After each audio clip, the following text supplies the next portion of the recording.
பாரம்பரியமான பால் கொழுக்கட்டை தான் பண்ண போகிறோம். ஒரு பவுலில் 1 கப் தண்ணி ஊற்றி கொஞ்சம் உப்பு போட்டு எண்ணெய் ஊற்றி நல்லா கொதிக்க வச்சு எடுத்துக்கோங்க.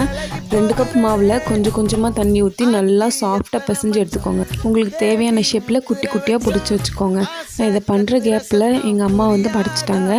அப்புறமா நானும் எங்கள் அக்காவும் சேர்ந்து எல்லாத்தையும் பிடிச்சி வச்சுட்டோம். என் அக்காவுக்கு வேறு இந்த ஹார்ட்டு உடையாமல் எடுத்து தரணுமா. ஒரு பாத்திரத்தில் 1/2 கப் தண்ணி ஊற்றி நல்லா கொதிச்சதுக்கப்புறம் செகண்டாக எடுத்து தேங்காய் பாலை ஊற்றி கொதிக்க வச்சுருங்க. அது நல்லா கொதிச்சதுக்கப்புறமா நம்ம பண்ணி வச்சு உருண்டை எல்லாத்தையும் போட்டு நெக்ஸ்ட்டு 5 மினிட்ஸ்க்கு அப்புறமா அதை போட்டு கிண்டி விட்டுருங்க. நான் வெல்லம் காய்ச்சி வச்சுருந்தேன், அதை ஊற்றிக்கிட்டேன். உங்களுக்கு ஒயிட் சுகர் அந்த மாதிரி போடணும் கூட நீங்கள் போட்டுக்கலாம். நான் உருண்டை பெருசாக போட்டுட்டேன், அதனால் உள்ளே கொஞ்சம் வேகலை. நீங்கள் கொஞ்சம் குட்டி குட்டியாக போட்டுக்கோங்க. நெக்ஸ்ட்டு தேங்காய் பால் ஊற்றி தேங்காய் பூ போட்டு இறக்கியாச்சு. சூடாக இருக்கும்போது கொஞ்சம் திக்காக இருக்க மாதிரி இருக்கும். ஆறுனதுக்கப்புறமா தண்ணியாயிடும். நான் இதுதான் ஃபஸ்ட் டைம் பண்ணுறேன். ரொம்பவே நல்லா இருந்துச்சு. நீங்களும் ட்ரை பண்ணி பாருங்கள். பாய்.